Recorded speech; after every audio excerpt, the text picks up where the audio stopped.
1901年 ，Tesla 喺 Long Island 買了200英畝的地，去實踐無線傳送計劃。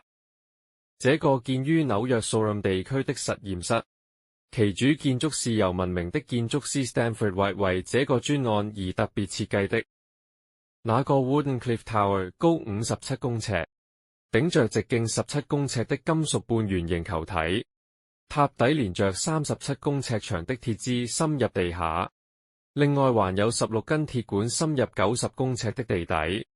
塔前方的主建築則擺放發電機、變壓器、Tesla 線圈等等各種相關儀器設備。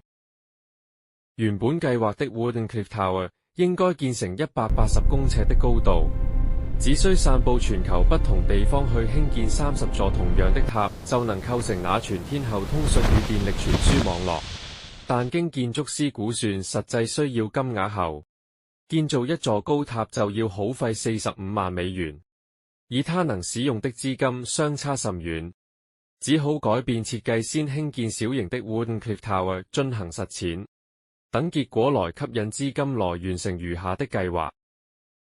1901年尾，一個極具破壞性的消息傳來了，馬可尼成功完成了首次跨大西洋無線電傳送，係未經 Tesla 同意下使用了17項他的專利技術來搶佔了先機。